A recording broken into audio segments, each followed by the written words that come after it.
सागर से विनय और रावण के दूत। लक्ष्मण जी अपने आप को रोक नहीं पाए और बोले, हे नाथ, दैव का क्या भरोसा।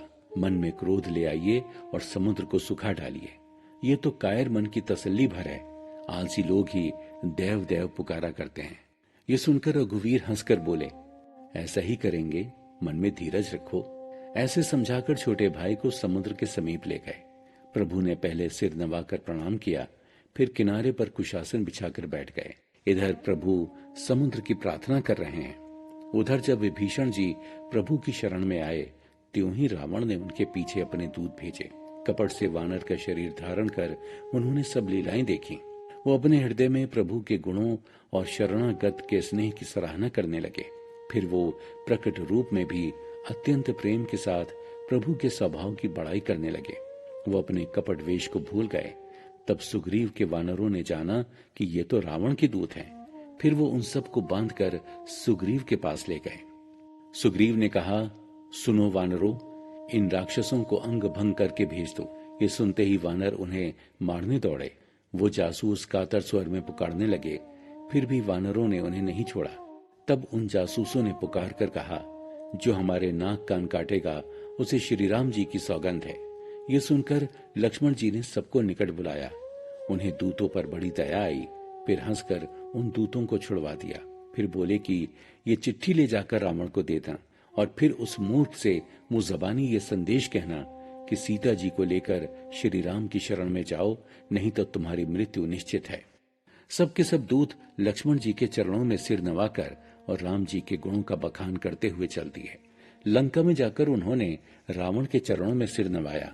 फिर रावण ने हंसकर कुशल पूछी, अरे शुक, अपनी कुशल तो कह। फिर उस विभीषण का हाल सुना, जिसकी मृत्यु अब आने ही वाली है। मूर्ख ने राज करते हुए लंका को त्याग दिया, अभागा, अब जौ के साथ घुन की तरह मारा जाएगा।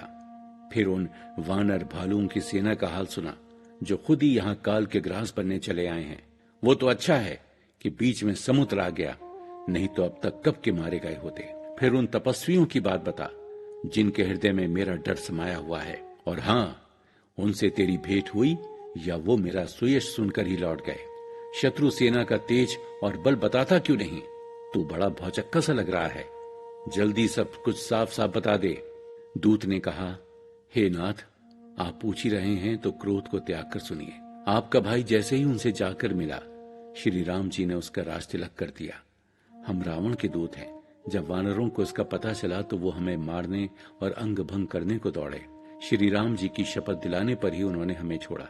हे स्वामी, आपने उनकी सेवा के बारे में पूछा है तो वो असंख्य है। अनेक रंगों के भालू और वानरों की सेना है, जो विशाल शरीर वाले तथा भयंकर मुख वाले हैं। जिस वानर ने लंका को जलाया, आपके पुत्र अक्षय को मारा, वो तो बड़ा छोटा सा है। उससे कहीं ज्यादा ताकतवर और विशाल वानर वहां हैं। द्विविद, मयंद, नील, नल, अंगद, गद, विकटास्य, दधिमुख, केसरी, निषट, शठ और जामवत, ये सभी बहुत बलवान योद्धा हैं। इन जैसे सेना में एक दो नहीं, करोड़ों योद्धा हैं। वो तीनों लोगों को तिनके के समान समझते हैं। हे दशग्रीव, मैंने अपने कानों से सुना है कि 18 पद्म तो अकेले वानरों के सेनापति हैं।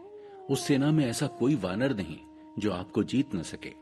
सबके सब बड़े क्रोध में अपने हाथों को मसलते हैं, पर रघुनाथ जी उन्हें आज्ञा नहीं देते। वो तो गरज गरज कर कहते हैं कि हम मछलियों और सांपों सहित समुद्र को सूख लेंगे, नहीं तो बड़े बड़े पर्वतों से उसे पाड़ देंगे और रावण को मसल कर धूल में मिला देंगे। वो सब बड़े निडर हैं, मानो लंका को निगल जाना चाहते हैं। हालांकि रघुनाथ जी सब प्रकार से समर्थ हैं, परंतु उन्होंने आपके भाई से समुद्र पार जाने का उपाय पूछा और उन्हीं के कहने पर वो समुद्र से रास्ता मांग रहे हैं। उनके मन में बड़ी कृपा भरी हुई है। दूत के ये वचन सुनते ही रावण खूब हंसा।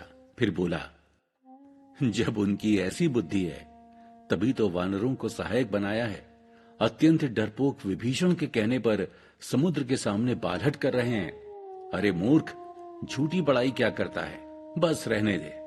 मैंने शत्रु के बल बुद्धि की था पाली। अरे जिसके विभीषण जैसे डरपोक मंत्री हों, उसे जगत में कौन विजय दिला सकता है? रावण के वचन सुनकर दूत को क्रोध आ गया। मौका देखकर उसने चिट्ठी निकालकर कहा, श्री राम जी के छोटे भाई ने यह पत्रिका दी है। हे नाथ, इसे बांच कर छाती ठंडी कीजिए। रावण ने हंसकर उसे बाएं हाथ से ले लिया और मंत्री को बुलवाकर उसे पढ़वाने लगा। पत्रिका में लिखा था, अरे मूर्ख, केवल बातों से ही मन को रिसाकर अपने कुल को नष्ट भ्रष्ट ना कर। श्री राम जी से विरोध करके तू विष्णु, ब्रह्मा और महेश की शरण में जाने पर भी नहीं बचेगा। या तो अभिमान छोड़कर अपने भाई विभीषण की भांति प्रभु के चरण कमलों का भ्रमर बन जा, अथवा रे दुष्ट, श्री राम के बाण रूपी अग्नि में परिवार सहित पतंगा हो जा। दोनों में से जो अच्छा लगे सो कर। पत्रिका सुनते ही रावण मन में भयभीत हो गया, परंतु ऊपर ऊपर मुस्कुराता रहा और सबको सुनाकर कहने लगा, जैसे कोई पृथ्वी पर पड़ा हाथ से आकाश को पकड़ने की चेष्टा करता हो, वैसे ही ये छोटा तपस्वी डींगे हाँकता है। दूत बोला, हे नाथ, अभिमानी स्वभाव को त्याग कर इन सब बातों को सत्य ही समझिए। हे नाथ, श्री राम जी से वैर त्याग दीजिए। यद्यपि रघुवीर तीनों लोकों के स्वामी हैं, पर उनका स्वभाव अत्यंत कोमल है। मिलते ही प्रभु आप पर कृपा करेंगे, आपको क्षमा कर देंगे। जानकी जी को उन्हें लौटा दीजिए। जब दूत ने जानकी जी को लौटाने की बात कही तो दुष्ट रावण ने उसको एक लात मारी। फिर भी वो सिर नवाकर वहां से सीधा प्रभु श्री राम की शरण में चला आया। प्रभु को प्रणाम करके उसने सारी कथा कह सुनाई और प्रभु की कृपा प्राप्त की। शिव जी कहने लगे, हे भवानी, वो दूत एक ज्ञानी मुनि था जो अगस्त ऋषि के शाप से राक्षस बन गया था। वो बार बार प्रभु के चरणों में वंदना करके अपने आश्रम को चला गया।